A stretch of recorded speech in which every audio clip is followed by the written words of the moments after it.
feels like a whole new Paimon after those 2 days in the hot springs.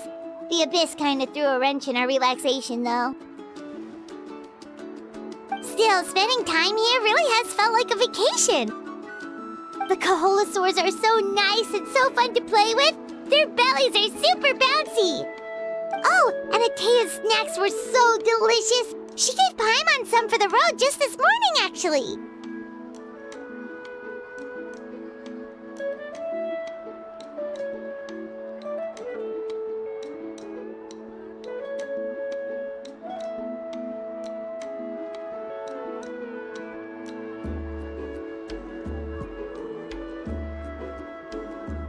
Yelling at some kids who got caught throwing stones in the hot springs, so not much has changed since we first met her.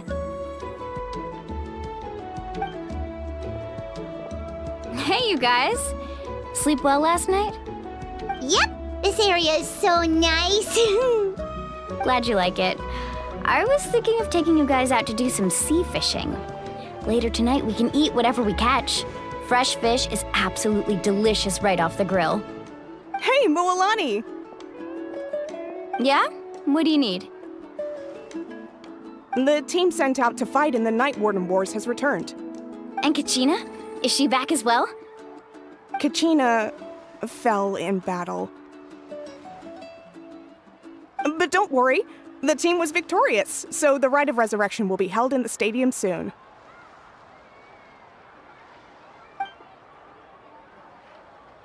That's a relief. The Abyss is cunning, and it was her first time. Mistakes are bound to happen.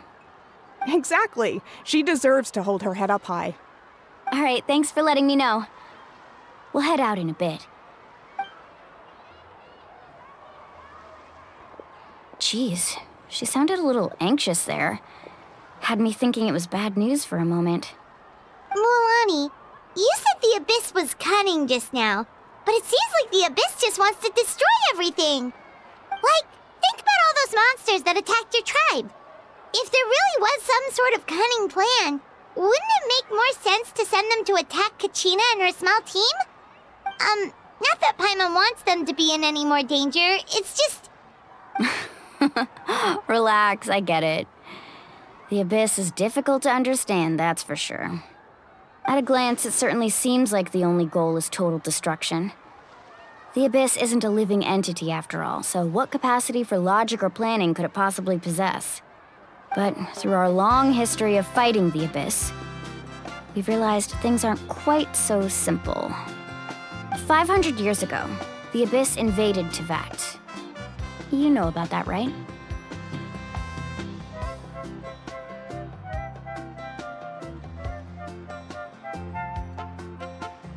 That's right. Conria suffered greatly during that time. But so did every other nation in Teyvat. And Natlan was the worst affected of all. It took the combined efforts of the then Pyro Archon and heroes from every tribe to finally repel the Abyss. Even so, the effects of the invasion lingered for hundreds of years, only able to be reversed little by little. Our tribe's waters were contaminated. The Children of Echo's territory was overrun by dangerous sludge surging from underground. Unrelenting black winds tore across the lands of the Flower Feather clan. It was like each disaster was designed for a specific tribe. Exactly. We once thought that the Abyss's desire for destruction was a sort of primal instinct, but its methods are, in truth, marked by intelligence. We now believe the Abyss has invaded the Night Kingdom, and has the capacity to read the memories of this land at any given moment. And that's how it became so dangerous and cunning. Almost like it knows you inside and out. Yes, and that's why we've been unable to fully eradicate it, even after all this time. Luckily, the problems left behind by the Abyss have been successfully addressed by the various Pyro Archons we've had over the years. Now every tribe is prospering and things are looking up. I mean, just look at what we managed to do a few days ago. We totally fought them off.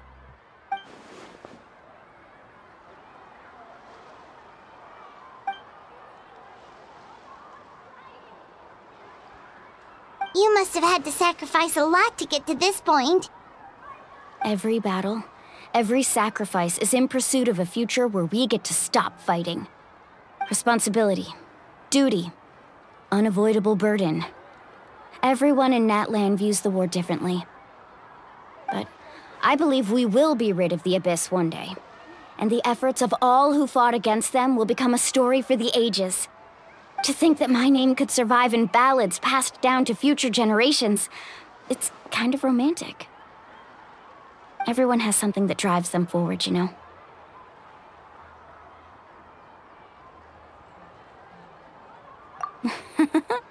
Be my guest. Heroes are always welcome in Natlan. Anyway, let's head to the stadium. Our fishing trip can wait until Kachina's back with us. The sea's not going anywhere.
This place is packed already! Of course. No one's gonna miss out on the chance to welcome our heroes back from battle. It's their moment of glory. Kachina's gonna be so flustered. She's never had this many eyes on her before. Yeah, she doesn't seem like the kind of person who likes being the center of attention. Looks like I'm just in time. Kanich, you're here! Yeah, a commission ran longer than expected, but I made it. I heard about the incident with your tribe, Mualani. Is everyone all right? Yeah, it's all taken care of. Our new friend here's got some tricks up his sleeve, by the way. He's just as strong as Kachina made him out to be. Hey, look! Is it about to start? That's right. Someone will come out and recite a eulogy, and then we'll sing the Ode of Resurrection together. Come on, let's find a spot with a good view. When the singing starts, just follow my lead and you'll be fine.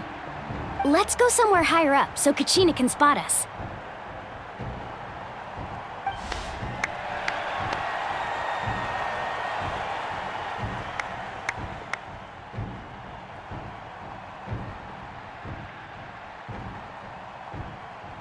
Warriors of Natlan, heed the call of life. We are the inheritors of memory and legend.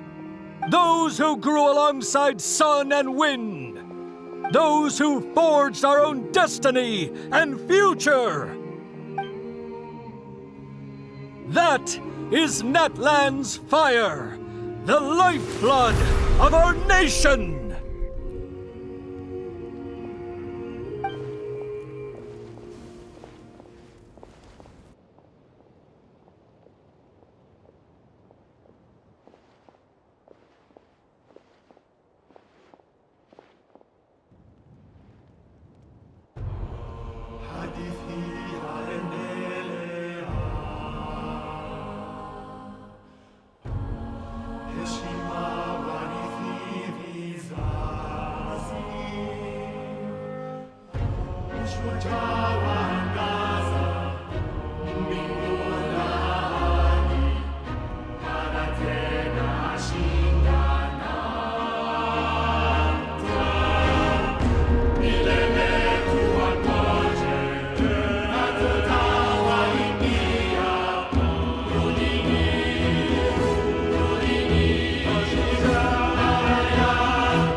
I could not find Kachina within the Night Kingdom, or locate her ancient name.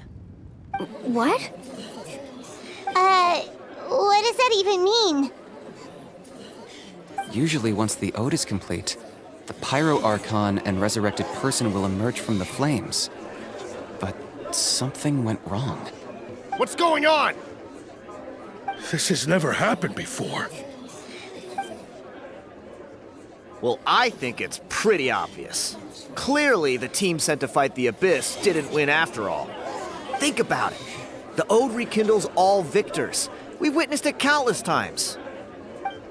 Since the Archon couldn't find Kachina in the Night Kingdom, that must mean there's more to this victory than meets the eye. Hey! You just haven't gotten over the fact that Kachina beat you in the pilgrimage! Pathetic. The both of you. Your wild guesses are misplaced. We completed our mission. Maybe you did, but who's to say whether that little girl even contributed at all? Maybe she got scared and ran off.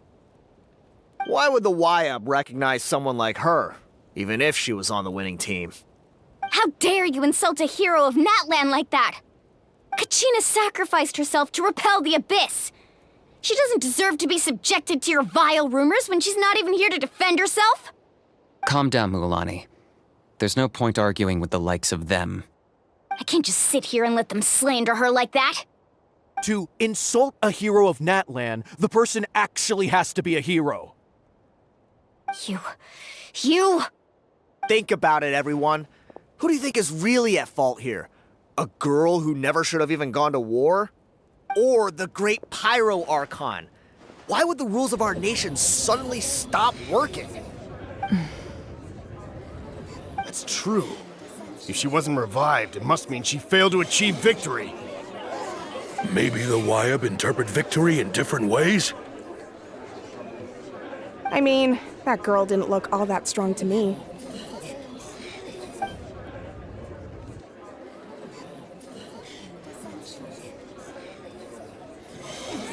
Kachina wouldn't have run! That's not like her at all! No, she's been waiting for this moment for too long. No matter how daunting the situation, no matter how scared she might feel, she's always the first person to stand up and face it head-on. We don't even know what happened, so don't you dare try to use this as an excuse to vent your anger or slander her reputation. Fine. We'll find out what happens soon enough. Then, we'll see who truly deserves glory. That's enough. There is no doubt about today's victory, or Kachina's part in it. She is a hero worthy of our admiration and celebration. However, the failure of today's ceremony is undeniable. Kachina has not been rekindled, and I offer you all my deepest apologies as I continue to investigate this matter. To prevent further casualties, I have decided to suspend the pilgrimage until this matter is resolved. What? No one is all-knowing. No one is infallible, not even myself. But doubt is a means by which we seek the truth, not a weapon we wield against others. I didn't mean it that way, Archon. I just... If there are things you wish to clarify, then ask me directly. Doubt my answer if you wish, but now's your chance. You have concerns? State them. No, of course not. Even though I have said nothing to change your mind, then it would seem the truth never mattered to you at all. guy doesn't even have the courage to answer the Pyro Archon's question. So much for all that glory talk earlier. I have a question, Archon. My friend Kachina. Do you have any idea where she is? It's extremely important to me. I know you said you were investigating the situation, but I'm sorry, that's not enough. I've already shared everything I know. If you want to learn the truth and rescue your friend sooner, you should join the investigation. So, what do you say? Of course I'll join. In that case, come see me in the speaker's chamber. We should join them. Oh, and if it's not too much trouble, could you drop by as well, Traveler? I'd like to have a chat. Rest assured, everyone, I'll keep the tribal chiefs informed on the progress of the investigation. Once again, I apologize for the outcome of this ceremony. If there are no further questions, let's part for now. Did she just ask us to come along? I believe she did. Let's go. I'd like to know what's going on myself.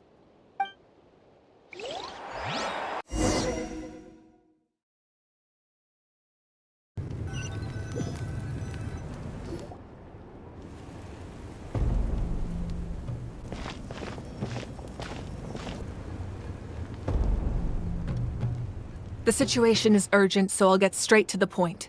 Kachina is undoubtedly a hero of Natlan, and I'm deeply sorry this happened to her. There's been unrest in the Night Kingdom, but I don't know what's causing it.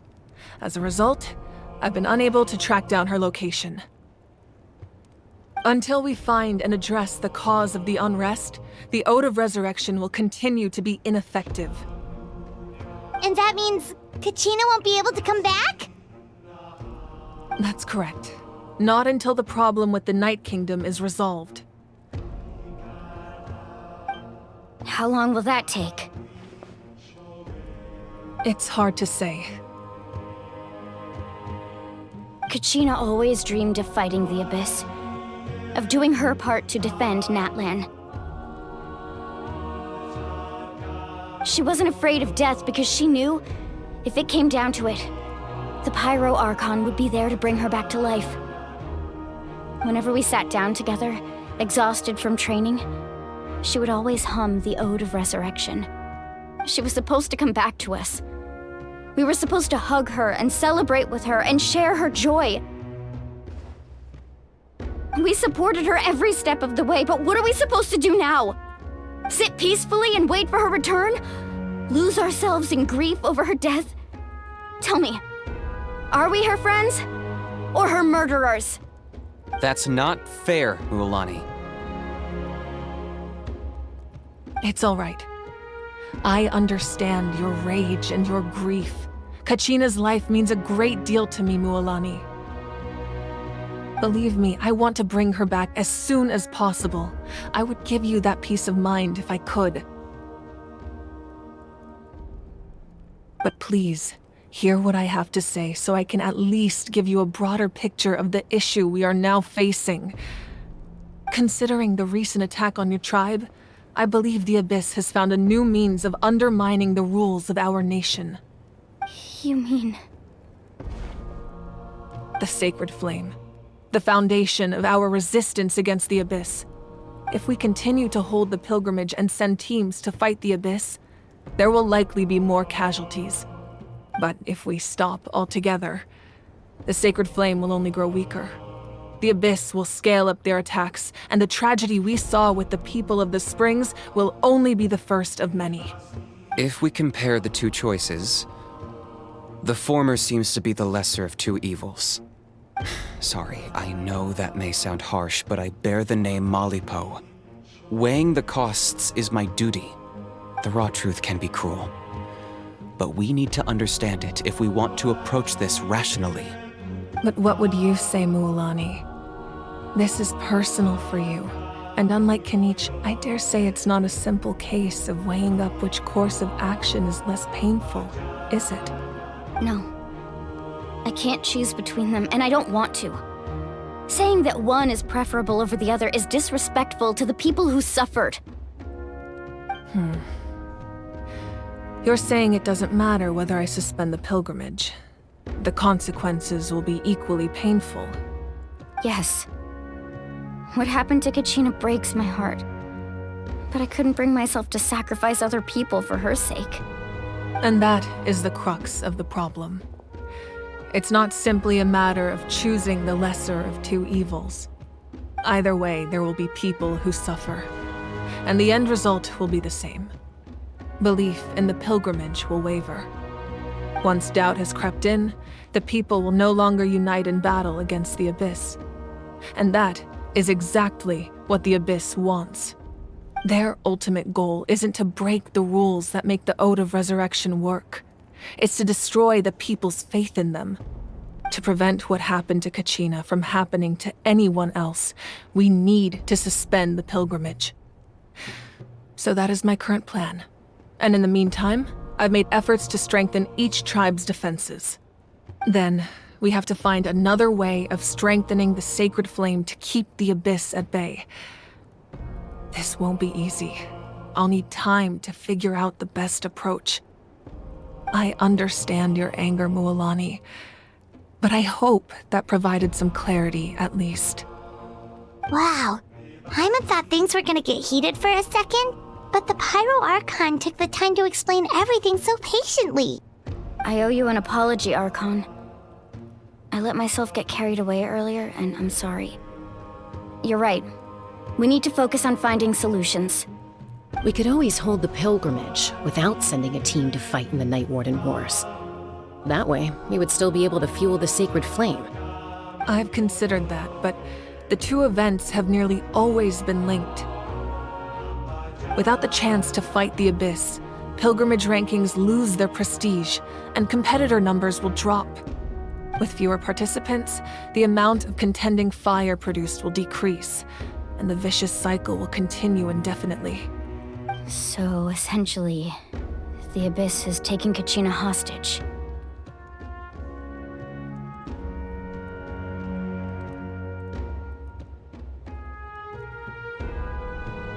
You've learned about the concept of ley lines during your travels, yes? The Night Kingdom is something similar. Staying there for a short period of time shouldn't have an effect on the person. But with the Abyss in the picture, it's a different story. Your sense of self will be devoured until eventually you become one with the Sea of Souls. Imagine pouring a cup of water into a rushing river. You can try to scoop up another cup, but there's no chance it will be the same water you had before. I won't sugarcoat it. That is the danger Kachina is currently facing. Just like you said, Archon. Both of these problems need to be addressed. You can focus all your efforts on dealing with the Sacred Flame.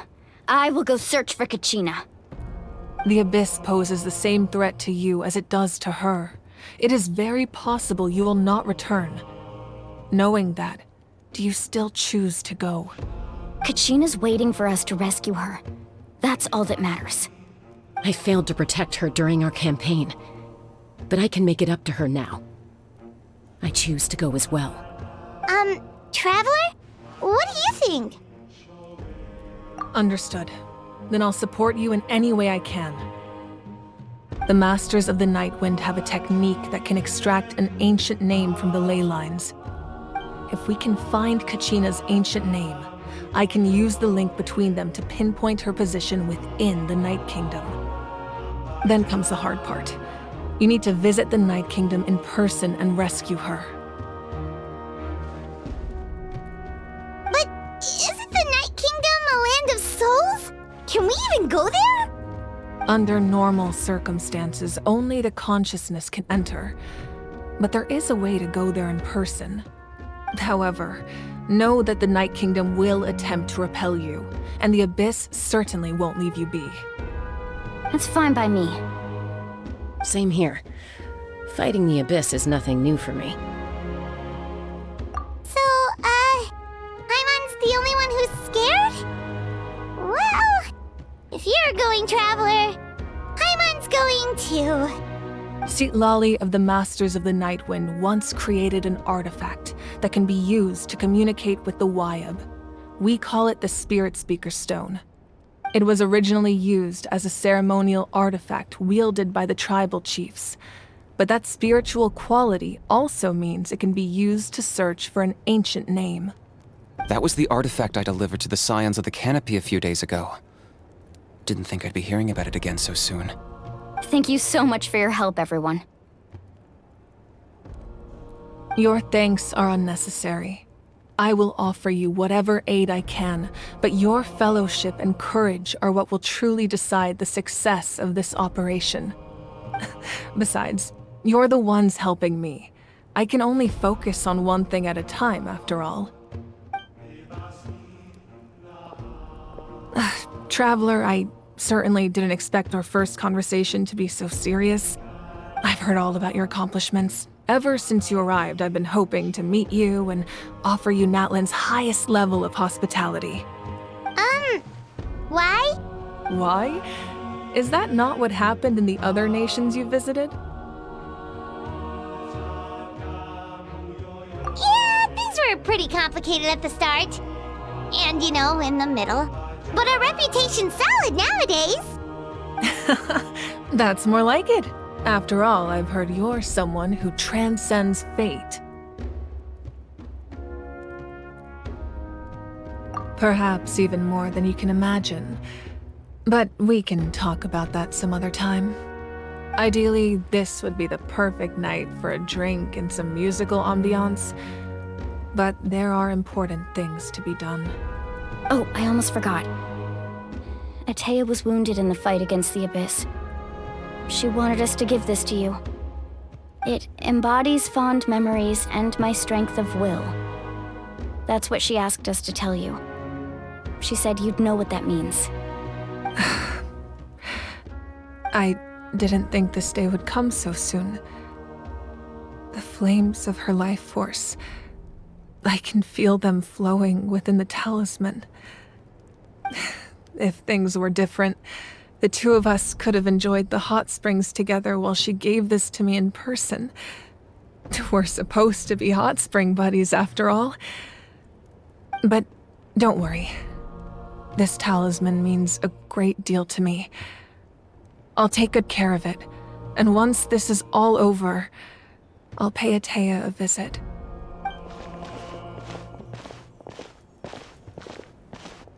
You said you didn't want to jeopardize the production of contending fire. But that's not at all why you decided to suspend the pilgrimage, is it? You're right. Even now, the production of contending fire is far from sufficient. The gradual corrosion caused by the Abyss has resulted in a massive shortage of pyro energy, and we're currently at the breaking point. As things stand, the pilgrimage is a lost cause. Suspending it allows us to save our strength to defend the tribes. The Abyss has brought catastrophe to Natlan, and Kachina's disappearance in the Night Kingdom is a direct consequence of that. We can't let the general public know that. No. If the public learned that Natlan's destruction was close at hand, there would be immense panic. But if I said nothing at all, they would have continued to question the integrity of Natlan's heroes. Another simple choice. The latter was clearly the better solution. But you chose otherwise. I have never subscribed to the belief that the right choice is the one with the fewest sacrifices. Let's go. There's still a way for the sacred flame to last a little longer. You mean? Yes. Come with me.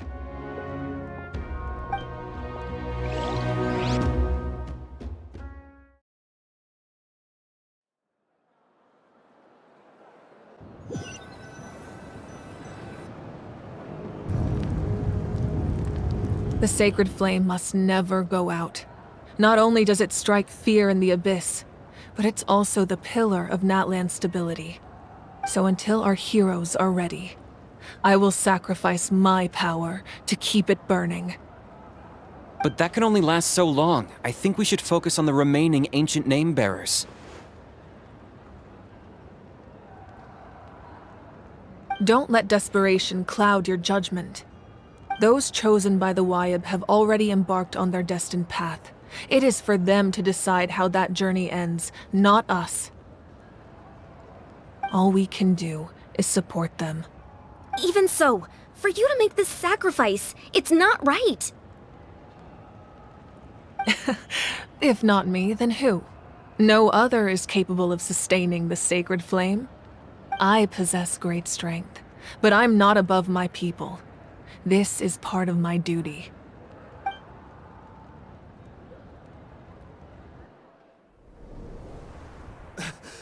Archon, it's the Fatui!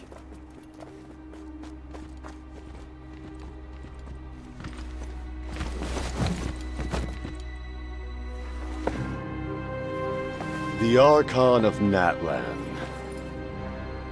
A force to be reckoned with. The secret of the ley lines is no secret to me. Long have they been destined for ruin. And since the oath made 5 centuries ago remains unfulfilled, what use is the Gnosis in your hands? I don't know what you mean. But it sounds like this is about more than the Tsaritsa. In times of crisis, someone must pick up the mantle of salvation. Your plan has reached an impasse, and now it falls to me to create new rules for Natlan. But before the dawn of a new age, the old must be destroyed.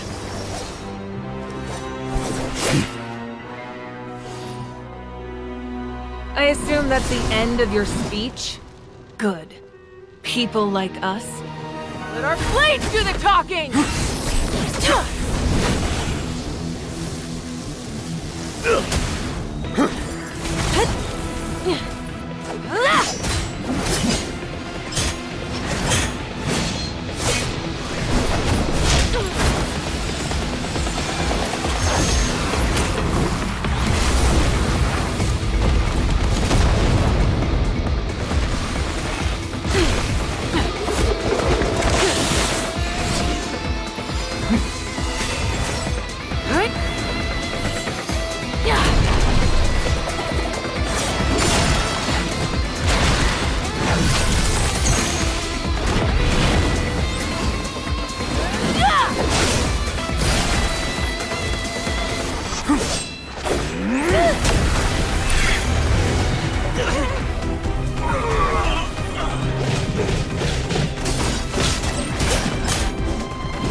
Masters of the Night Wind. Send word. The captain and his followers must be apprehended.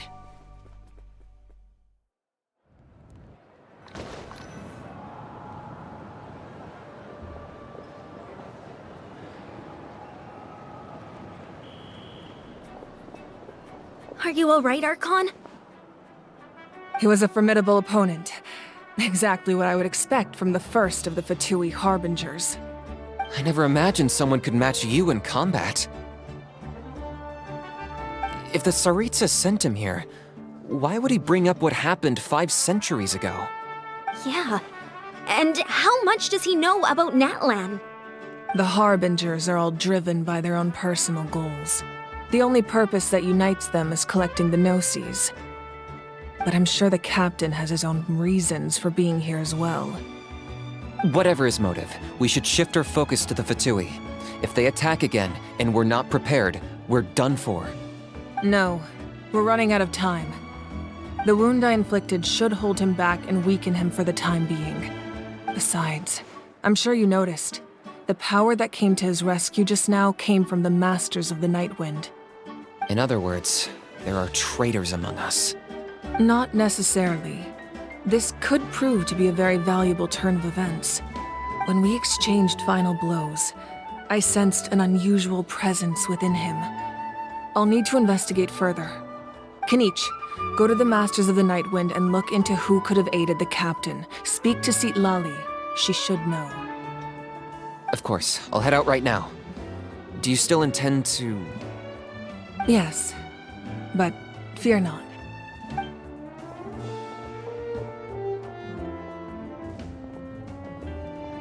Natlan's strength has never rested solely in its Archon.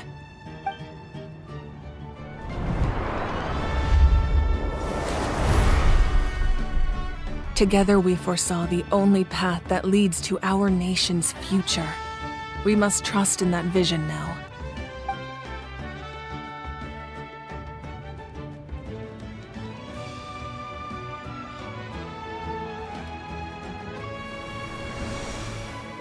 Is everything okay, Archon?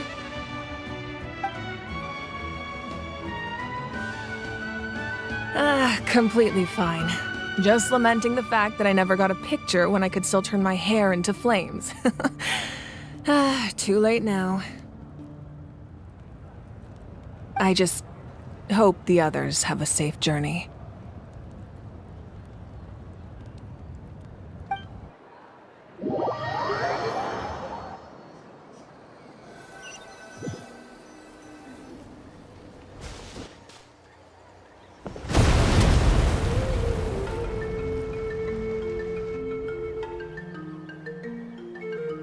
What's happening at the stadium?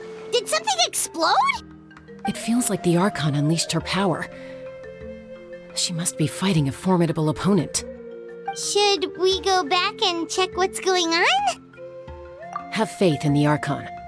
She wouldn't lose in a one-on-one confrontation. Once we find Kachina's ancient name, we'll head right back. Okay, let's just keep climbing. Paimon really hopes nothing goes wrong.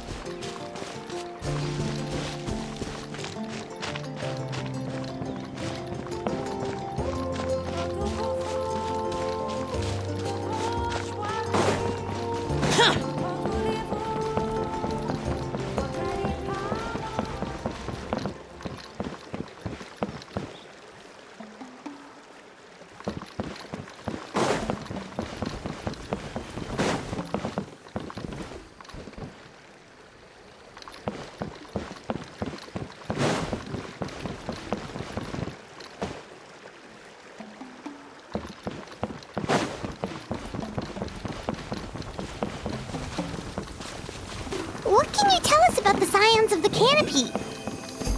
The tribespeople are very adventurous. Oh, kinda like us then! I'm not so sure. You don't strike me as the type to enjoy danger.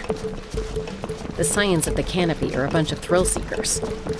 They love extreme sports like rock climbing, rappelling, volcano parkour, or even bungee jumping without a rope while a Yumkasaur stands at the edge and uses its tongue to catch them. Sound like something you'd be interested in? Okay, that does sound different from our usual adventures. Paimon's not doing any of that. She can just cheer you on from...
That's Waina, the tribal chief.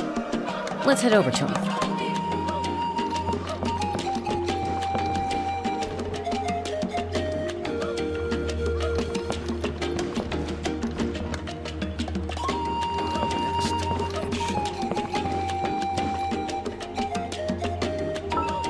Once, there was a glorious kingdom established among the heavens.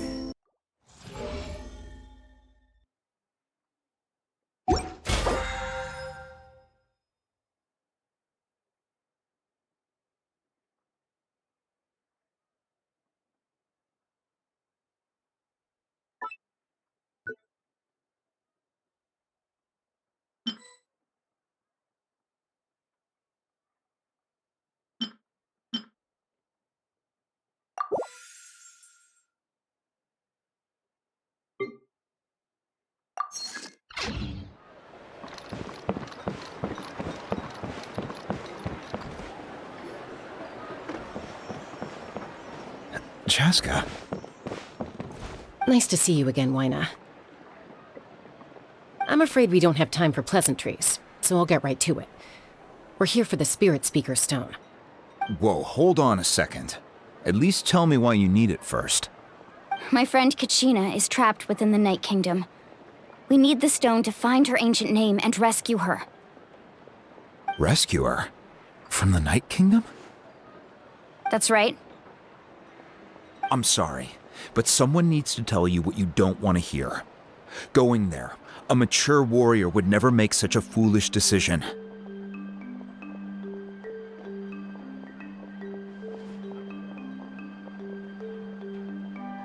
The nature of battle is unpredictable.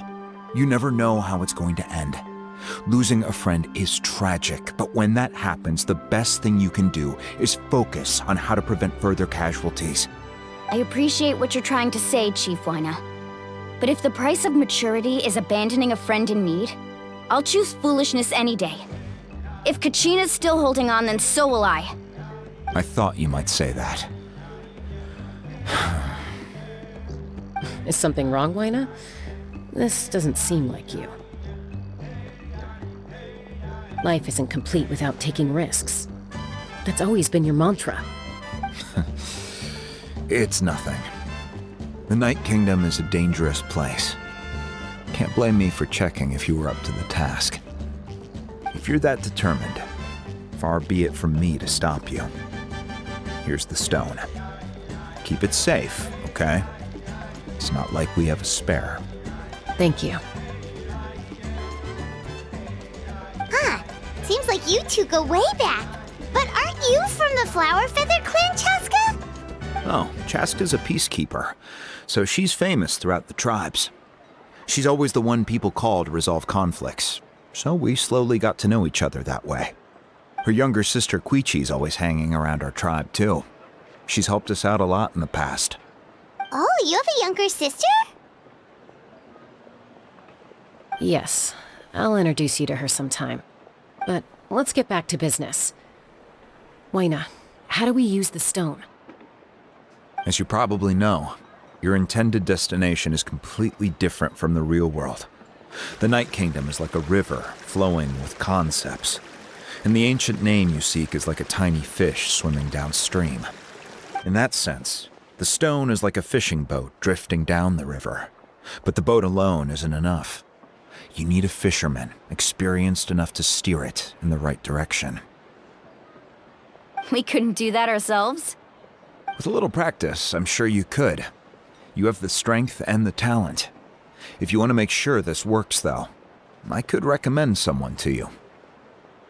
Who? Vichama, a legendary warrior and scout from our tribe. He's got a keen eye and a well-honed intuition. Even his ancient name means to seek. If you're fishing for a name, you're gonna want him on the boat. Vichama? Why does that name sound familiar? He's one of Auntie Atea's hot spring buddies. I've heard stories about him. Where can we find him? Ever since Malco passed, he spends most of his time gazing out at the scenery from the cliff tops. Follow the path that way. and I'm sure you'll find him. Thank you. We'll go look for him there. Good luck. I hope everything goes well.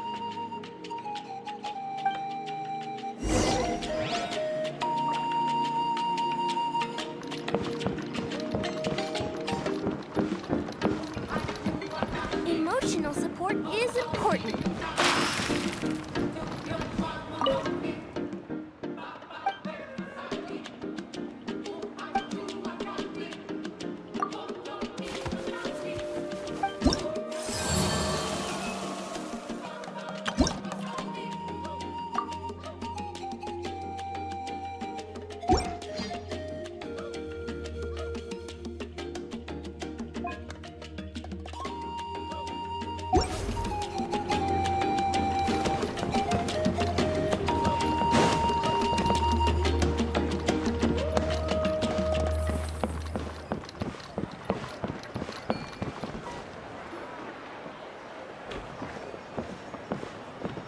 Someone admiring the scenery from the cliff tops. Ah! That must be him! Hello there, are you Vichama? That's me. Did you need something?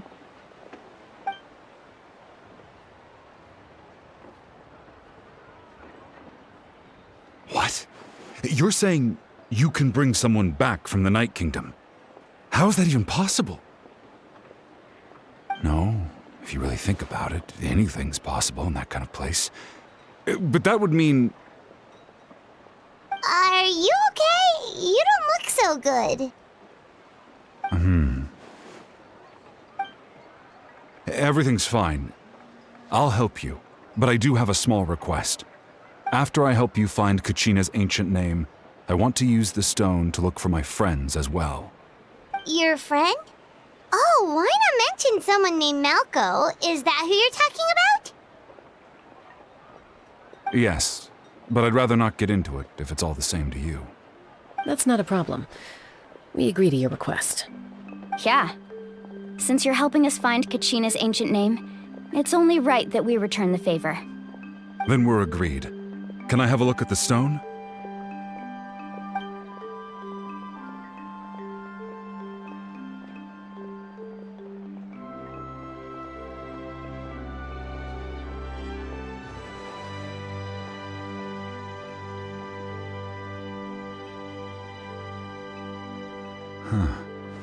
I see. From what I can tell, it functions almost like an abyssal pylon. Both connect the Night Kingdom to the living world. Once the connection is established, the abyss will come surging through the opening like a predator honing in on the scent of blood. So we have to be sure not to use it in a tribal settlement. Wow, you got all that just from looking at it? I just picked up on the basics, really. I still have no idea why it works. You said someone named Lali invented this. They must be a genius. I'll go find an open area and start setting things up. In the meantime, I need you to get 2 things for me. We'll go right away. What do you need? First, I'll need some hook ropes. Pretty much every store around here carries them, so no need to go anywhere special. Oh, and I need to build a net out of them, so make sure you get a good amount. Wait, are you saying you're going to use a real net to catch Kachina's ancient name? How does that work when one's tangible and one's not? By creating something tangible in our world, like a net, we can create a connection to a corresponding concept in the Night Kingdom. Basically, I'm going to use the concept of a net to catch something equally intangible, an ancient name. Oh, I see. What about the second thing you needed? Right. I need 2 chunks of obsidian. Once we bring the ancient names into our world, we'll need a place to store them. Normally, you can only get obsidian from the Children of Echoes, but I heard there's a traveling merchant from that tribe around here somewhere, so maybe you can try your luck there. Gotcha! All right, let's split up. See that clearing? Let's meet over there when you're done. Oh, and you can send someone with me if you want. In case you're worried I might take the stone for myself. What do you think, Chaska? There's no need. Lena spoke highly of you. That means you're trustworthy. I appreciate it, even though that doesn't mean much to me anymore. Anyway, it'll take some time to set everything up, so no need to rush. I'll see you in a bit.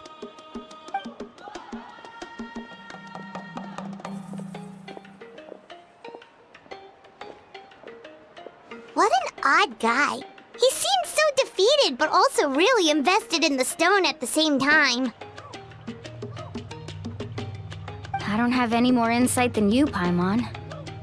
Let's just focus on the preparations for now. Hang on, Kachina.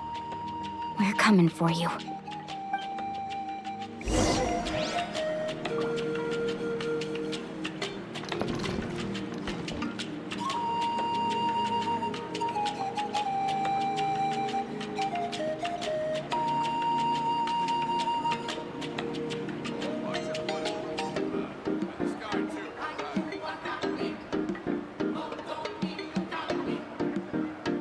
The damned will sooner die again than lay a hand on me.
Do you have any hook ropes for sale? Hook ropes? As in rock climbing equipment? Yes. How much for your whole stock? Oh, the whole thing? Let me see. That would be 30,000 mora in total. Deal? Deal. Wait, really? What, you want me to drive down the price? We just need these as fast as possible. Thanks. Oh, no problem at all. I'll even pass along some information on the house. These ropes are usually used by rock climbing enthusiasts. If you want to learn, Roka's the person you want to ask. All right, that's everything. Here you go. Now we need the obsidian. Let's go talk to the traveling merchant Bichama mentioned.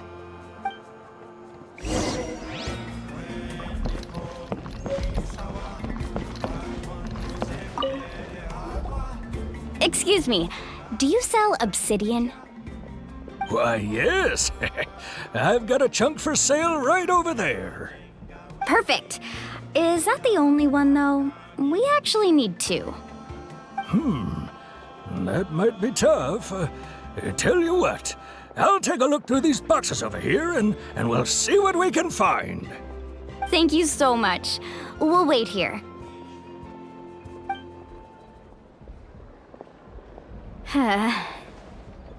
Relax. Everything's going according to plan. I know, it's just... I could tell Vichama feels the same way about his friend that I do about Kachina. I hope this chunk of obsidian isn't the only one. Kachina always carries all sorts of shiny stones with her. If I was the one trapped in the Night Kingdom, she'd have a whole pile of obsidian ready in a heartbeat.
Well, would you look at that? I did bring an extra. Here you go, young lady. How does it look? Perfect! Thank you. How much do I owe you? If you hadn't shown up, these stones would have just sat here collecting dust. I'll take 3,000 mora for both. Here you go. By the way, I heard you mention Vichama just now.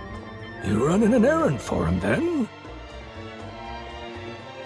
How's he doing? Malco's been gone for 5 years now.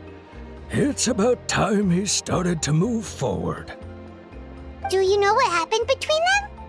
I heard about it in passing while I was out drinking one night, but I don't know all the details. Vichama and Malco grew up together, and Malco was an amazing fighter, capable of knocking out multiple opponents in a single hit, while Vichama excelled at scouting and analyzing the battlefield. The two made an excellent team, and managed to beat back the Abyss several times. 5 years ago, they both emerged triumphant in the pilgrimage, and were placed on the same team to fight the Abyss. But on the eve of battle, the Abyss launched an attack on their tribe, and Vichama suffered an injury to his leg while attempting to rescue someone. Then what happened? The team agreed that he couldn't fight the Abyss in his condition.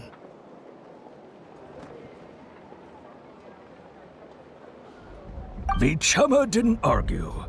He knew going to the front lines with an injured leg would make him a burden in battle. So they raised the issue with the Pyro Archon, and she agreed to let him stay behind. It's just... Malco and the others ended up facing hordes of abyssal monsters in numbers that far exceeded anyone's expectations. The team made an error in judgment, and they fell to the onslaught. Vichama went into a deep depression after that. He blames himself for everything.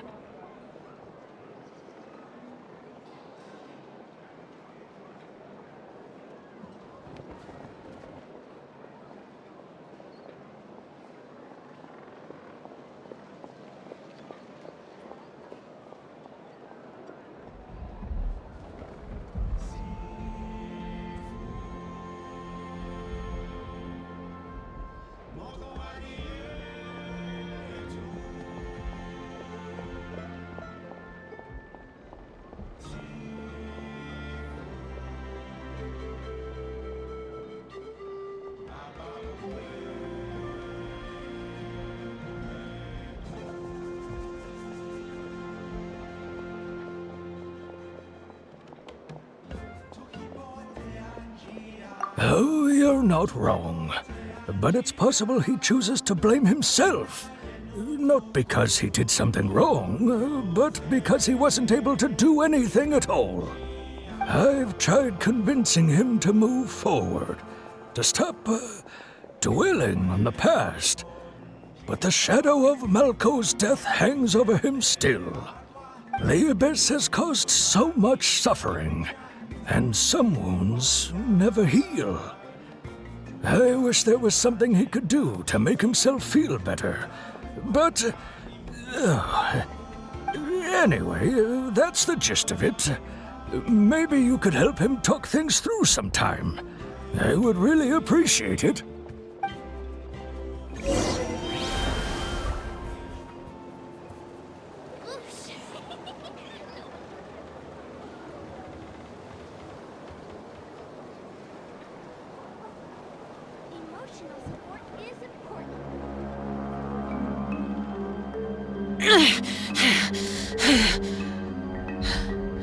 Those memories. So dark.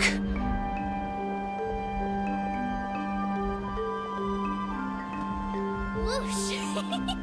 No one can catch me!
Did you get everything?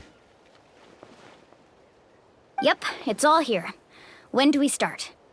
I've made all the necessary adjustments, so we're good to go. As agreed, I'll help you find Kachina's ancient name, and then you return the favor.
Go ahead.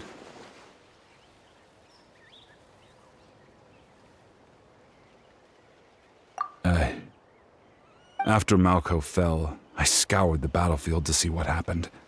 It turned out he wasn't bested by some impossibly powerful foe. He was dragged to his grave by the sheer number of enemies. If I had been there, I would have been able to sense the danger. I could have warned them not to advance. I've always blamed myself for what happened. But when you told me about Kachina, I realized there's a chance Malco might also be alive, fighting for survival in the Night Kingdom. But that happened several years ago, right? The Pyro Archon said all life within the Night Kingdom eventually becomes one with the Sea of Souls. There might not be much hope, but I still have to try. Malco and I promised each other, even if we never managed to root out the Abyss for good, we would fight together until the end. All right, let's get to it. I'll start searching for the conceptualized version of Kachina's ancient name. If you see any fragments scattered around the area, please collect them.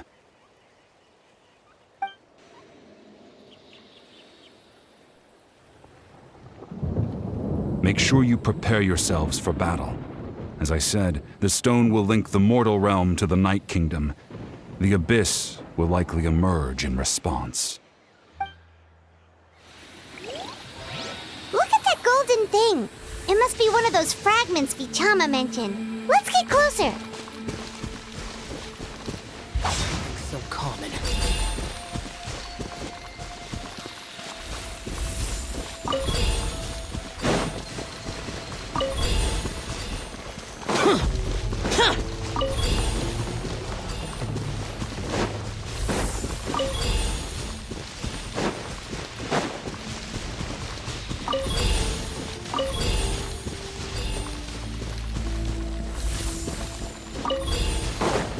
Whoa, monsters incoming! Watch out, everyone!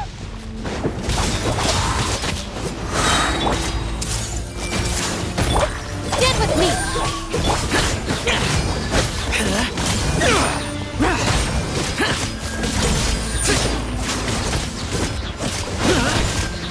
Silence!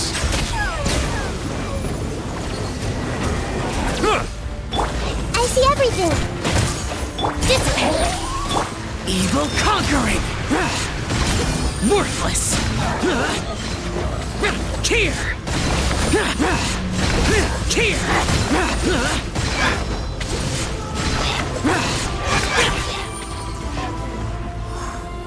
How much longer, Vichama? Not long! We're getting close!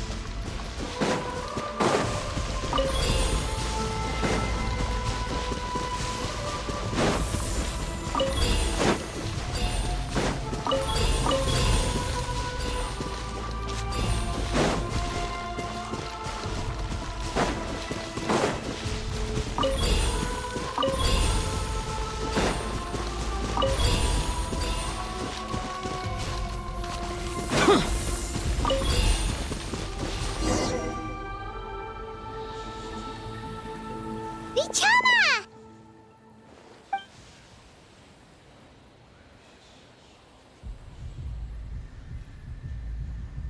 Quick! Take it!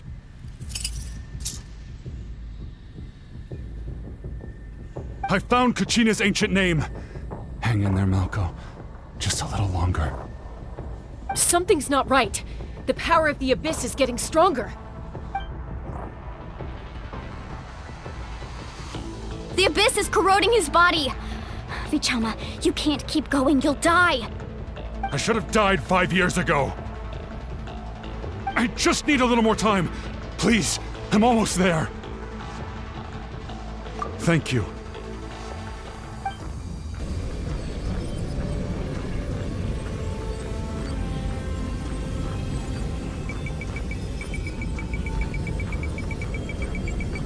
Whoa, watch out! The power of the Abyss is strong.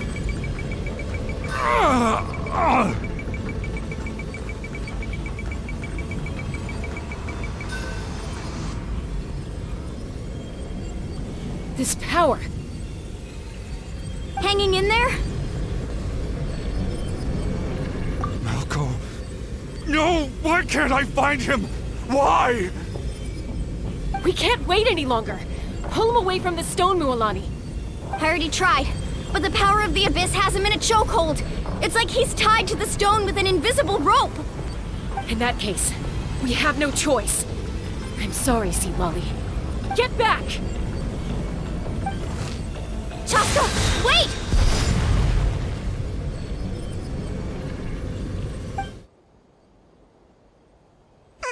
Ouch! What happened just now? It looked like the Spirit Speaker's stone was... The stone's power was spiraling out of control. The only way to stop it was to destroy it. You were all caught in the shockwave of the explosion. You might feel dizzy for a while, but that's normal. Give us a heads up next time, will you? You're lucky we managed to dodge it in time. I thought I said to get back. Yeah, barely a second before you made it go poof. Not everyone has your reflexes, Chaska. We were this close to getting dragged into the explosion. Okay, I'll be more careful next time. At least Kachina's ancient name is still in one piece. Wait, where's Vichama? Vichama! Vichama! I couldn't find Malko's ancient name. It must be completely gone by now. Once your ancient name disappears, there's no coming back. From the very beginning, I knew there was a slim chance, but still. And now... it's too late to save him. From the minute he left that day, it was already too late. Vichama. I'm sure he's heard enough condolences over the years. Let's just give him some space. Huh? What's that in your hands, Vichama? It looks like something's glowing! Huh? This is...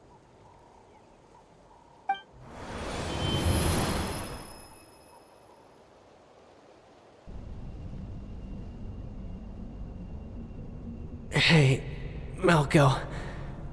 Got any strength left? Not enough to swing a sword, but to say a few last words? Sure. Too bad. No one will get to hear them. I never thought I'd actually die on this mission. Not that I'm afraid to die. It's just... hard. Thinking about my mom's face when she hears the news. Guess I have something to be thankful for then. My parents died a long time ago. They won't have to mourn me.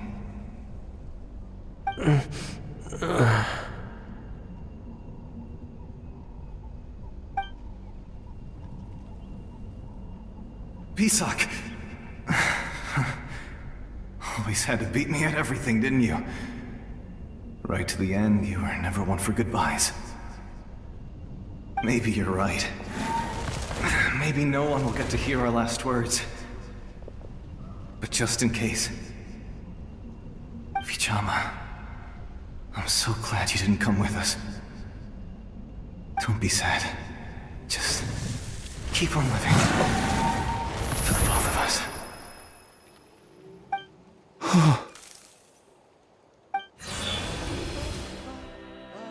Was that a memory? Seems like we were able to salvage something after all.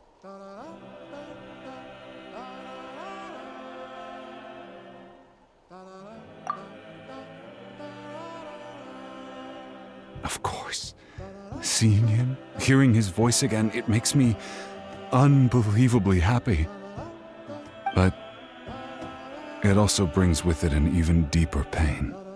A deeper pain? Why? Malco was always the type to put on a brave face.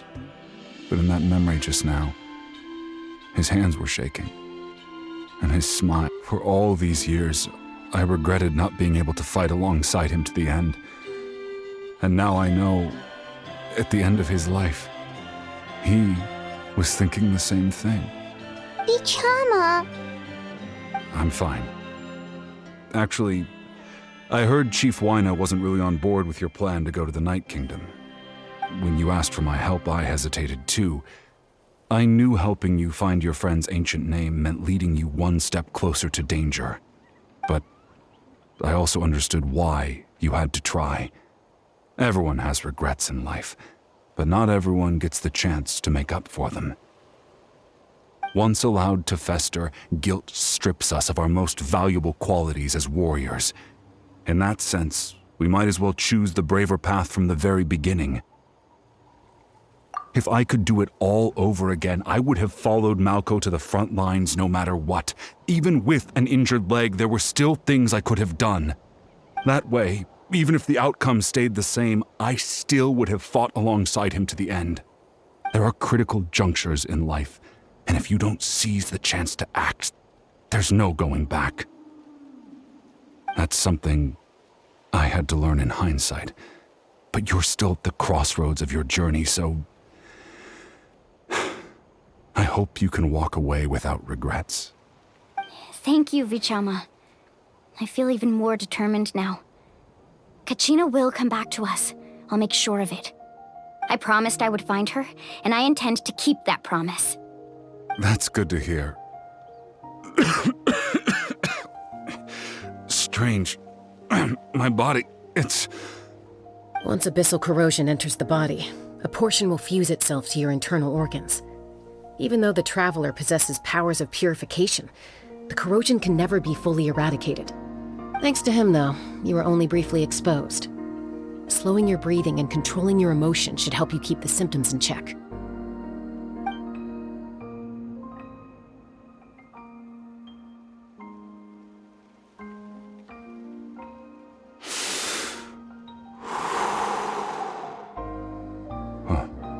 That does make me feel better. You seem very knowledgeable about all this. Just speaking from experience, that's all. Anyway, we've recovered Kachina's ancient name, so we're off to a great start. Let's get Vichama back to his tribe and tell Wyna the good news. Oh, and apologize for destroying the Spirit Speaker Stone. We had no choice, though, so he'll probably understand. Right?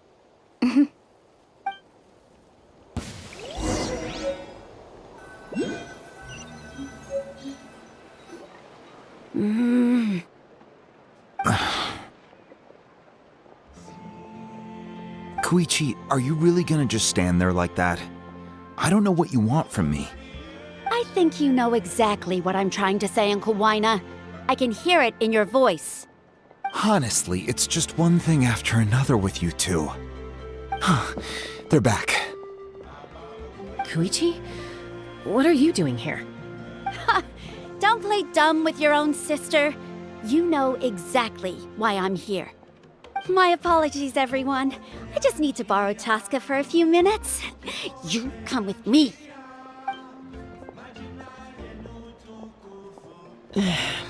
I'll be just a moment. Who is that? Koichi, Chaska's younger sister. Although the two aren't actually related by blood, it's kind of a long story. It's not really my story to tell, but I guess it's not a secret. You see, Chaska was actually raised by cuckoo sores. She was afflicted with a rare disease when she was a child, and abandoned in the wild as a result. The Abyss found her out there, all on her own, and tried to devour her. But in the end, all that did was trigger her will to live. That strength of will pushed her to survive. But it also planted a seed of conflict within her. Eventually, she was adopted by the cuckoo sores. Wherever they went, she followed, getting into fights right and left. For some reason, Paimon can totally imagine that. Well, when Chaska finally returned to human society, it was Koichi's parents who adopted her. At the time, Chaska still had a habit of getting into fights, so Koichi was always taking her around, apologizing to everyone. Ah, I remember those days. One of those fights was definitely with me. But, you know, kids. You're fighting one minute and your friend's the next. Eventually, she found a way to rein in that desire to fight. And now she's who people call to resolve conflicts. She's known as the Peacemaker. It sounds like she still argues with Koichi, though. Don't siblings usually stop fighting when they get older? That's partly my fault.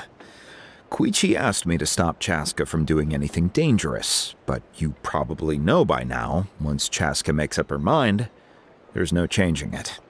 Oh, I get it. No wonder you tried to talk us out of going to the Night Kingdom. Chaska even said that wasn't like you. I'm all for your adventure. You need to take risks when you're young, because by the time you're my age, you couldn't attempt something like that even if you wanted to. Still, I can understand where Koichi's coming from. In the end, nobody wants to sit back and let a loved one put their life on the line.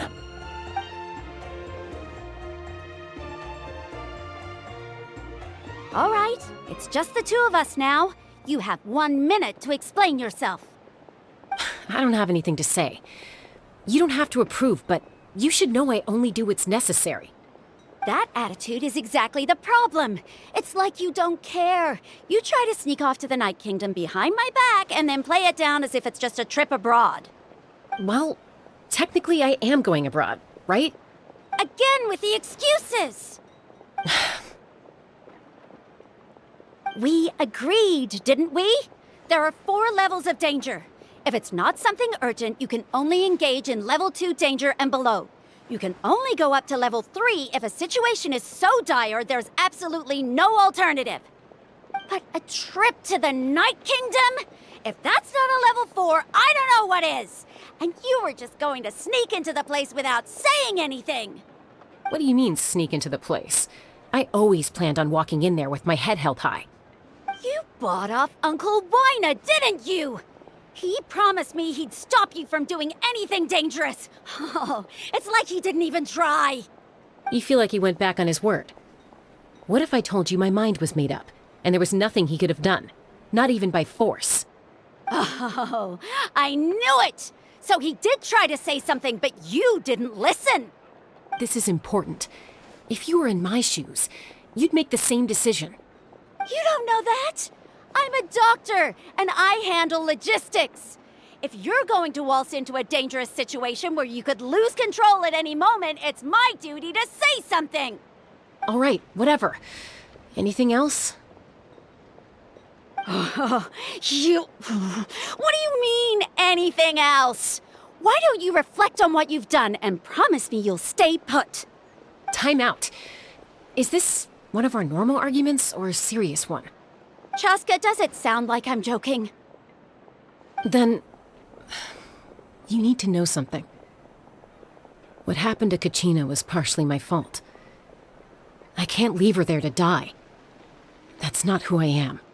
But the person you become when you lose control, that's also not who you are. That's a different issue. You said it yourself. A person is only as good as their morals. If I want to live in Natlan, I need to display qualities that make me worthy of this nation. I've also told you that managing your condition is equally important. Sometimes you have to make sacrifices. All right, let's stop this here. If we keep going, I might actually have to get serious. And I think Waina prefers his roof attached to his house. Is that a threat? That sounds like a threat to me. Koichi! Younger sisters are supposed to listen to their elders. So, you're really going to go, no matter what I say? I'm supposed to be your sister. Then support me. I'll be back. All you have to do is wait. Chaska. So, that's it. Why'd you have to turn out to be so darn annoying?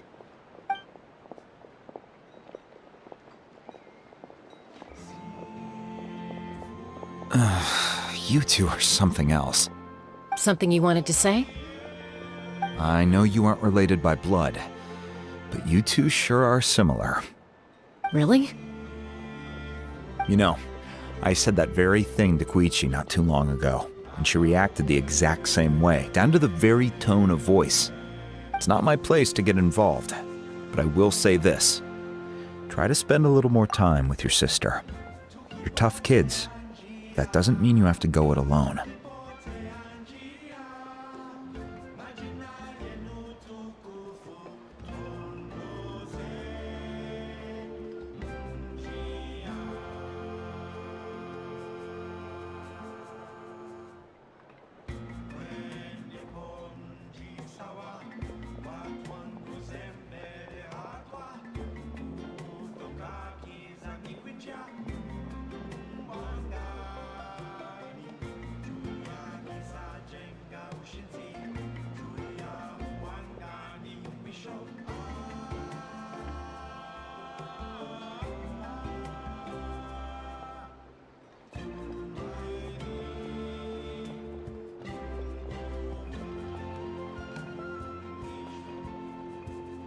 Thank you.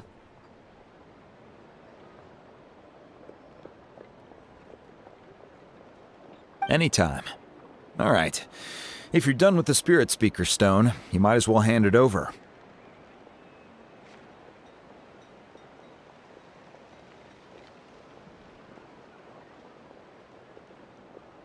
According to Kinich, it's an important ceremonial artifact, so it'd be safer to keep it with me.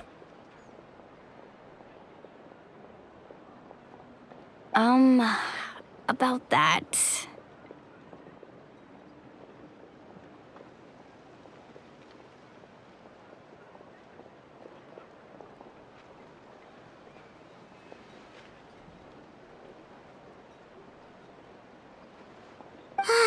If only Tonegif Bard was here, he could have repaired it just like the Holy Liar.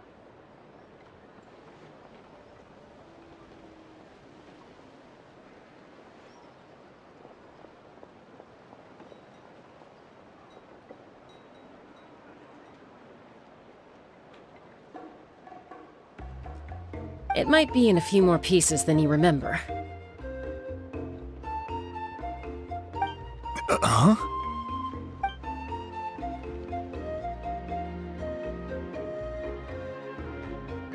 I see. Sounds like it was an urgent situation. If someone's life was on the line, then you had no choice.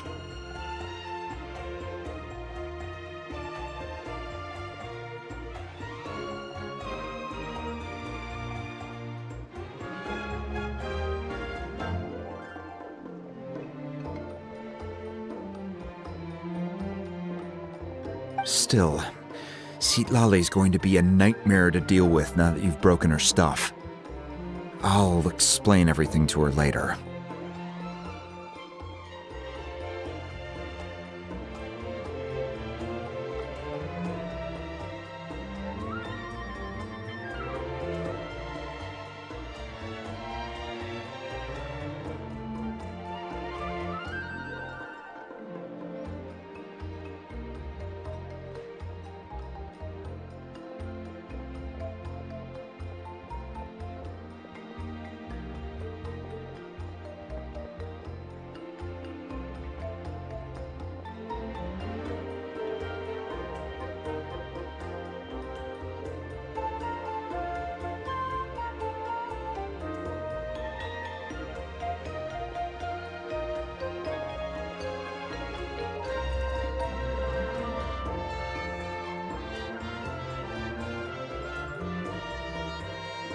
Stay safe out there in the Night Kingdom, okay?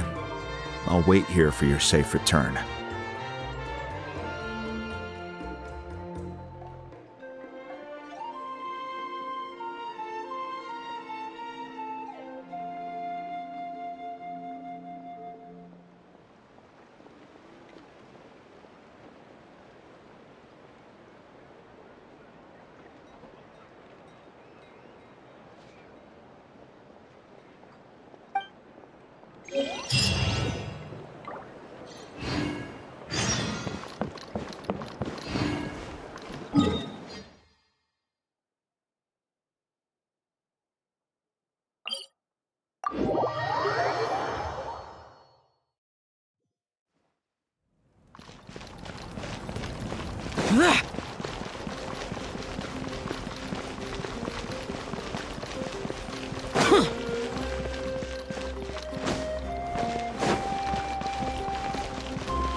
We're back! We found Kachina's ancient name, too!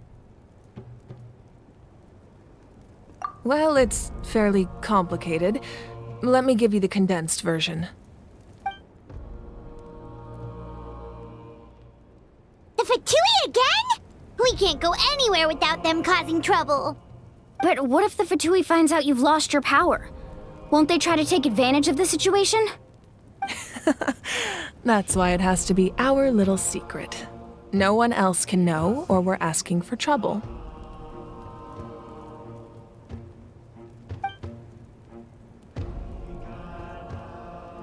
Look, I wish I could offer you some sort of consolation, but I won't lie to you. With multiple factions closing in, there's nothing comforting about the situation we're facing. Still, all you need to do is focus on your goal. You can leave the complicated matters to me. I can also step in on the Pyro Archon's behalf.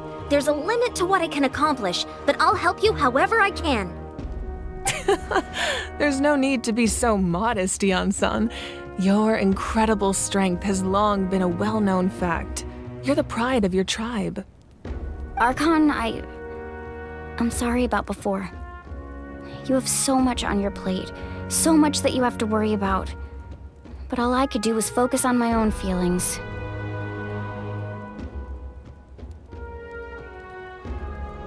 You have nothing to be sorry about. We all get overwhelmed by our emotions, myself included. Your reaction to Kachina's disappearance, I understand that feeling very well.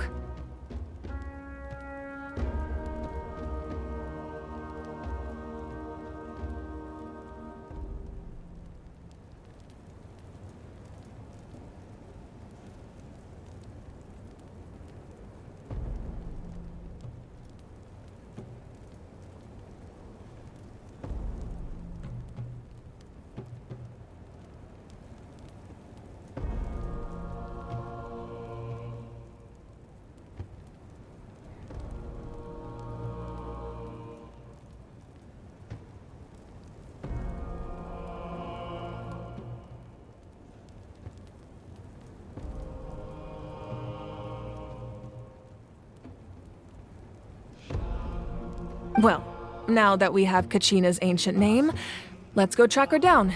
Follow me.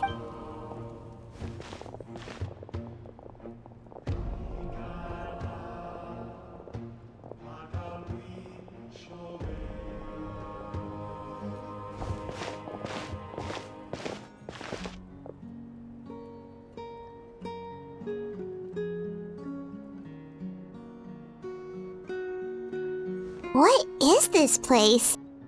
Hey, isn't that Atea's talisman? Good eye.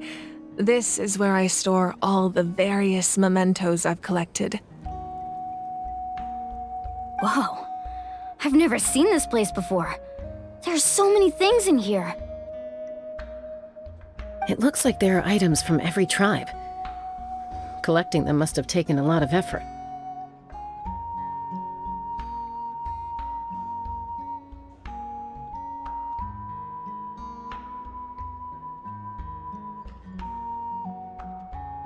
I suppose you could think of it as a hobby of sorts.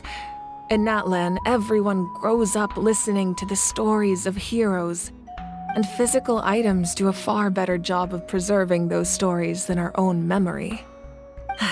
Now, I still have some preparations to make for the ceremony, so feel free to take a look around in the meantime. If you're curious about an item, I'm more than willing to tell you about its origins. All right, we'll have a look.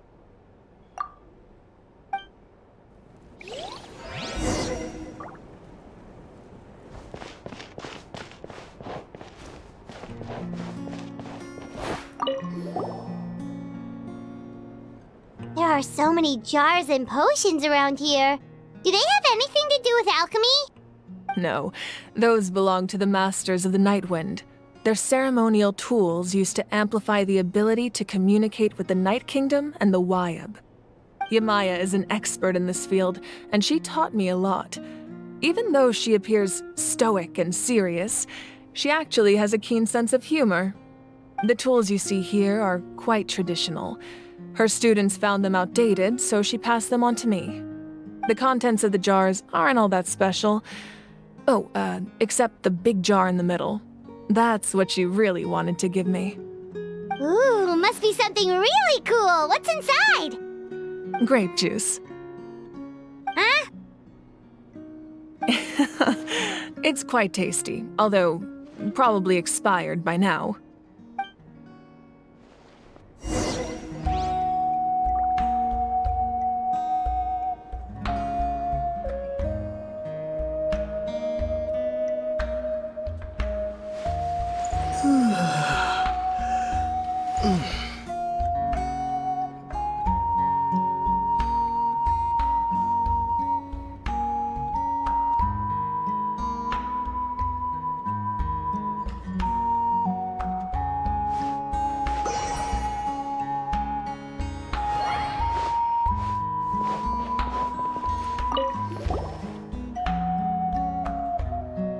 powder still needs some time to settle. So let's wait a little longer. Well, what do you think of my collection? Do you feel like you have a better understanding of Natlan's culture now? Yeah! If each item represents a different story, seems like Natlan's really been through a lot. Does every item hold a special memory, just like Atea's talisman? That's right. The items in my collection actually serve a similar purpose to the ancient names passed down among the tribes. They demonstrate the true shape of time. The shape of time? Most people perceive time as a linear concept, almost like a straight line that can only move forward. We cannot change the past or predict the future. But there's also a different theory, one that I believe to be closer to the truth. Namely, that the past, present, and future all exist at once. At once? Paimon's not sure she understands. Let's say your journey ended right now. Thinking back on your experience in each nation, which one would you say was the most important? Exactly. Even at the end of your journey, the things you experienced along the way don't cease to exist. They become part of who you are. Take out a portion of that journey, and you would likely make very different decisions, and eventually arrive at a very different destination. The future is the same way. It exists even though it has yet to come to pass. We just lack the means to perceive it. Of course, there are those with the power to foresee the future. They simply call it by a different name. Fate. You're quite familiar with that concept, I would imagine. That does kinda make sense. The future hasn't happened, but already exists. Humanity excels at living in the present, but too often we forget the past and neglect the future.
while the Pilgrimage and the Night Warden Wars lead us to a better future.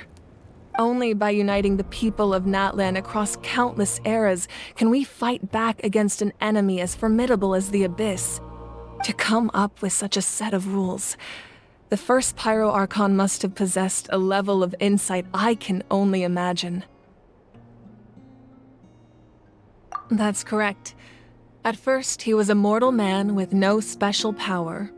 After he ascended to the Divine Throne, he used it to borrow power from the heavens and establish the rules of Natlan, namely a framework through which ordinary people can ascend to Archonhood. By holding the pilgrimage, we're able to determine the strongest among us, and when that person ascends to the Divine Throne, their inner flame will awaken. In addition, the sacred flame will grant them significant knowledge and memory of this land. After all, that's how I came to know everything I just told you. So, it all comes down to the power of the Divine Throne and the rules. Wait, is that a family portrait? Yes, that's my mother, father, younger sister, and the little saurians we raised. I turned a piece of my dad's leather armor into a canvas and commissioned a famous artist to paint our likeness. Your sister is so cute! It looks like the two of you are really close. Paimon was having a hard time thinking of an Archon as an ordinary person, but seeing this portrait, it kind of makes sense now. It really doesn't look like there was anything special about you before. Oh, wait, is Paimon allowed to say that? A little late for that question, don't you think? Sorry! Paimon's so sorry! Paimon's mouth works faster than her brain sometimes! It's all right. I'd never get upset over something like that. No matter what others may say, my past is a precious part of my identity. I'm forever proud of the life I used to lead. Becoming the Archon doesn't mean you sever ties with your family. The position just comes with a lot of responsibilities, so it impacts how often you get to see them. My father made the most delicious stew, so my sister would often bring me a large pot of his cooking, and he would sit on a blanket and eat it together. One time, we didn't close the door securely, and the saurians we were raising ran into the room and knocked over the entire pot. My sister immediately burst into tears. The two troublemakers were going for the meat, but when they saw my sister's distress, they froze on the spot. I still remember the way they laid there, sulking like a pair of children, even after making such a mess. It was frustrating, but in the end, all I could do was comfort my sister and move on. Wow.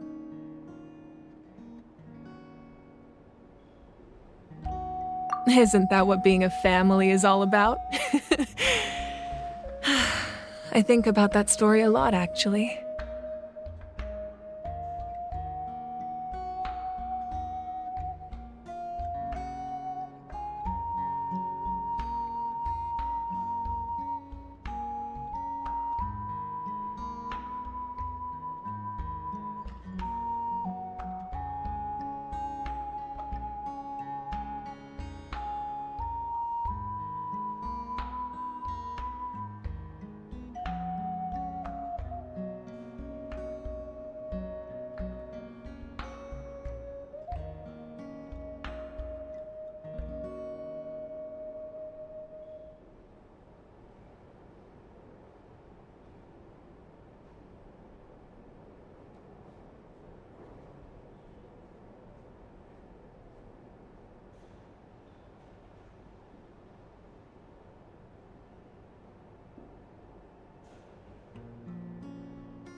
As the Archon, I made a vow to defend this nation, and experiences like that, they remind me exactly what I'm trying to protect.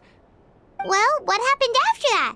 This portrait looks pretty old. Your sister must be all grown up by now, right? I believe she ended up working as an architect and artist. She built many houses and crafted many beautiful works of art. Anyway, that's enough about me. Now that the powder is settled, we can begin. Ian-san, Mulani, Chaska, over here, please. Place the ancient name up there, and then we'll begin.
Surely as the echoes of life resound through heaven and earth, so too shall our stories remain eternal. Ancient name, take us to your fated bearer. Allow her to answer our call.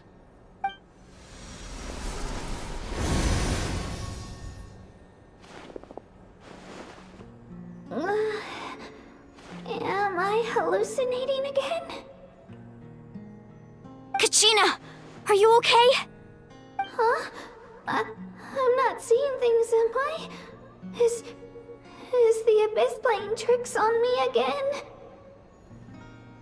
It's okay, Kachina. It's just us. We're trying to find a way to bring you back. Everyone, you have to listen to me.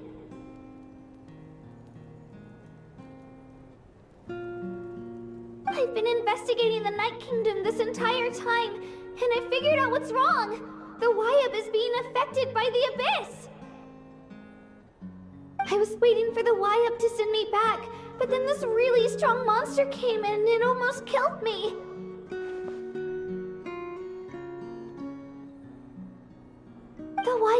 saved me, even though its power is weakening. So I've been hiding from the monsters while trying to find a way to help. The Night Kingdom has become a huge mess, though. I keep hearing these awful sounds and seeing really horrible things. Don't listen to those sounds, Kachina. The Abyss is trying to strip you of your sanity. All you need to do is stay safe and wait for us. We'll be there shortly. It's okay. I feel so much better now that I've had the chance to talk to you guys. You don't need to worry about me. I've never been strong or special at all, really. So I don't blame anyone for forgetting about me or leaving me behind. Just knowing you care is more than enough. I'll find a way back. You don't have to put yourselves in danger to come rescue me. You're always like this, Kachina. Now's not the time to act tough. We're coming for you, and that's final. I don't know what lies the Abyss has been feeding you, but I'll tell you something right now. Nobody here sees you as a burden. You're a victor of the Night Warden Wars, a hero of Natlan. All you need to do is wait for us to rescue you, and you'll get all the applause and recognition you deserve.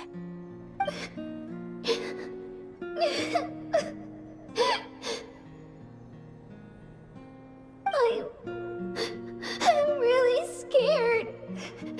Everything's so dark and creepy here. And I want to go home. Still, I don't want you to put yourselves in danger because of me. I don't want to hold anyone back ever again. All you need to do is place your trust in us, just like you always have. No one fights alone. We're not leaving you behind. Not ever. Yeah, we're so close, we can't call it quits now! Thank you. Be careful. Looks like we've lost contact. Now comes the most dangerous part. You have to traverse the Night Kingdom in your physical form. This entrance to the Night Kingdom was left behind after an abyssal invasion. Even a brief amount of time inside could expose you to corrosion. I know. I'm prepared for that possibility. All right, then I wish you all the best. I'll tell Koichi to be ready just in case. She's very experienced in dealing with abyssal corruption. That face you just made. Don't tell me you two got into another argument. No, I just feel bad for creating more work for her. I'll go with them too, Archon. The more people, the stronger the party. Thank you so much for your help, everyone. It really means a lot that you're willing to brave these dangers with me. And there's no time to lose, so let's get going. Now that I've lost my power, I won't be able to provide much practical support. But I can still keep an eye on the situation from here. Eon-san, I know it's unlikely, but if you encounter a situation you can't handle... That won't happen. I hope not.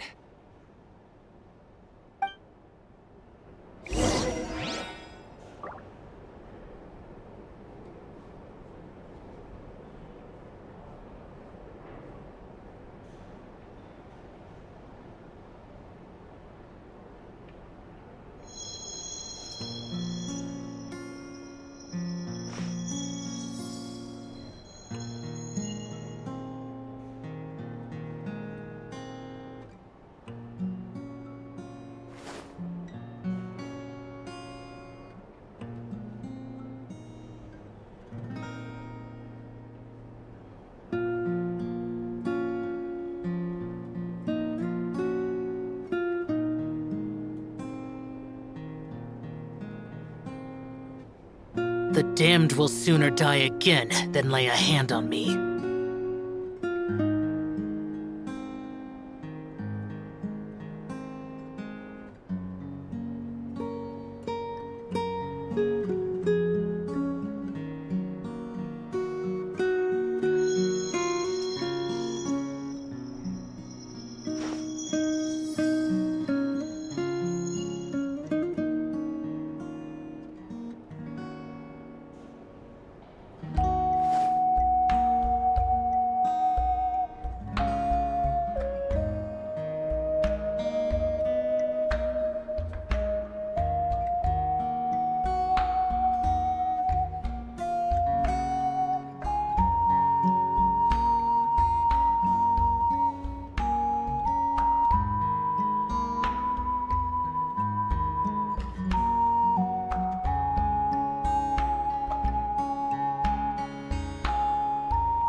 Those memories.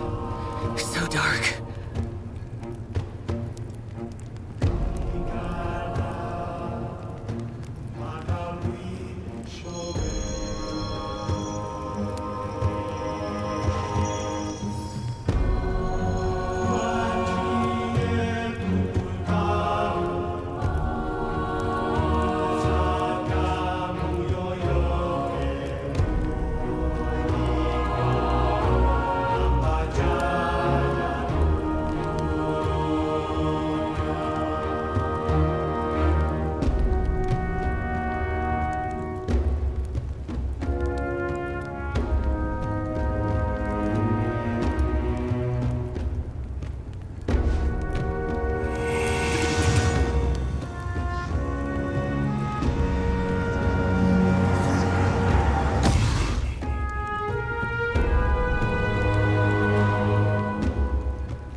The damned will sooner die again than lay a hand on me.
Reduced to just standing around.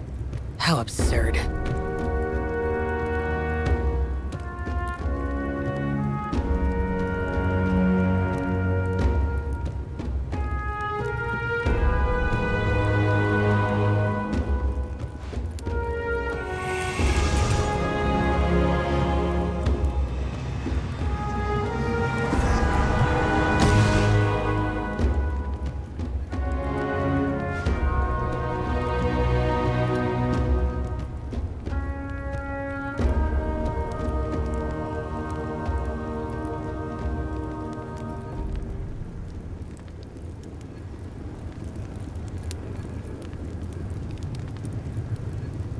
The damned will sooner die again than lay a hand on me.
Reduced to just standing around.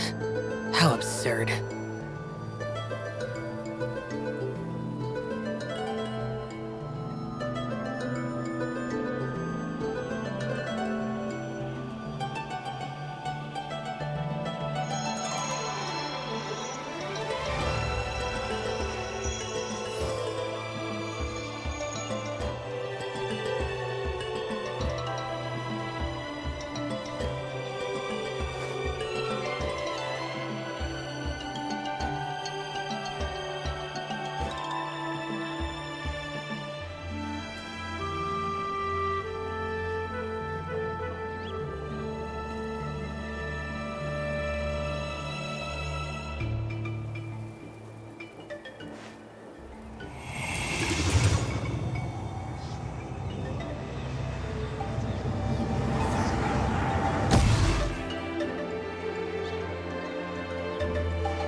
The damned will sooner die again than lay a hand on me.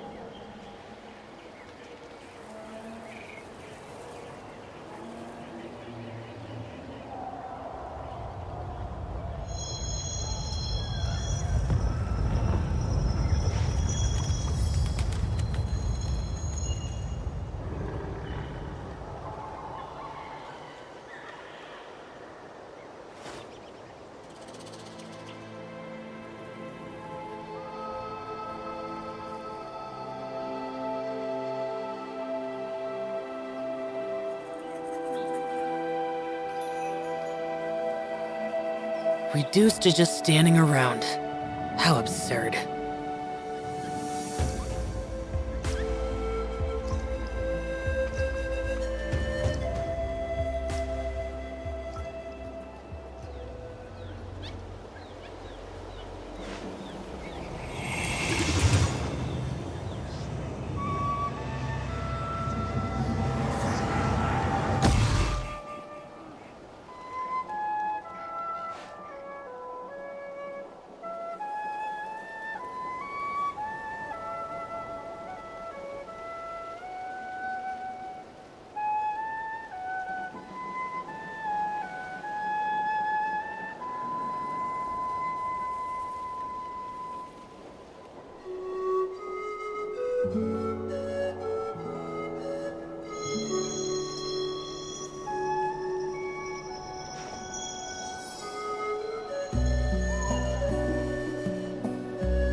Those memories. So dark.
Water comes in many flavors to the discerning palate.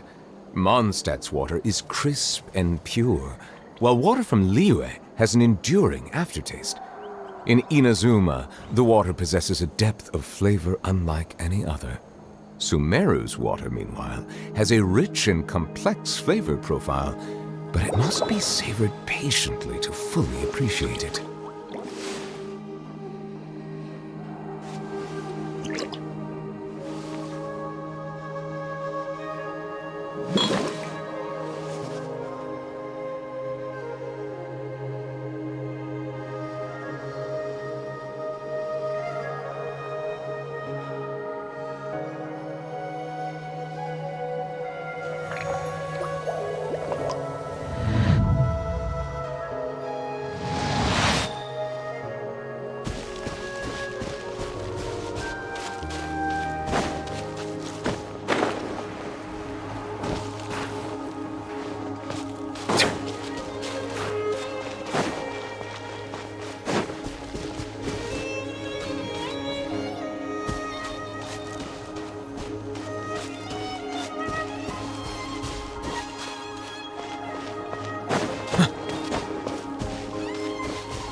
Melusines are beautiful creatures.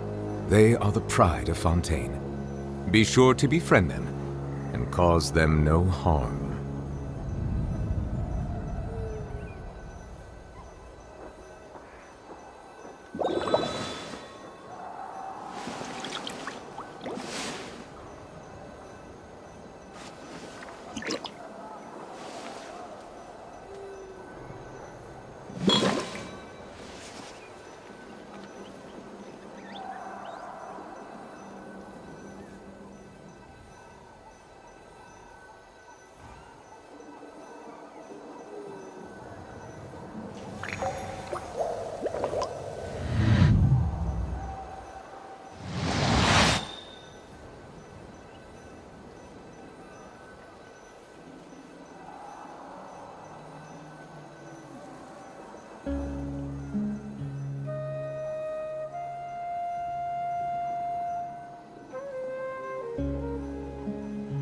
Water comes in many flavors to the discerning palate. Mondstadt's water is crisp and pure, while water from Liyue has an enduring aftertaste. In Inazuma, the water possesses a depth of flavor unlike any other. Sumeru's water, meanwhile, has a rich and complex flavor profile, but it must be savored patiently to fully appreciate it.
Melusines are beautiful creatures.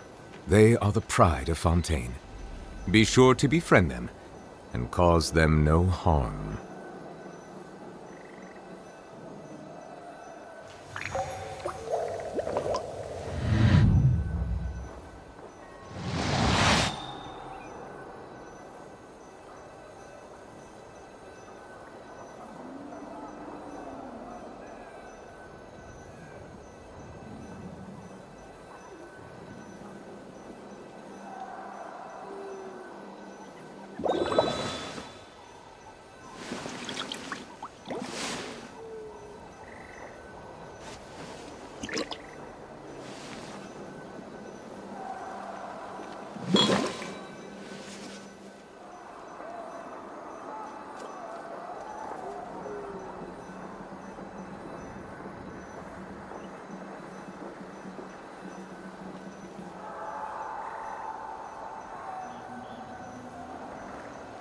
Water comes in many flavors to the discerning palate. Mondstadt's water is crisp and pure, while water from Liyue has an enduring aftertaste. In Inazuma, the water possesses a depth of flavor unlike any other. Sumeru's water, meanwhile, has a rich and complex flavor profile, but it must be savored patiently to fully appreciate it.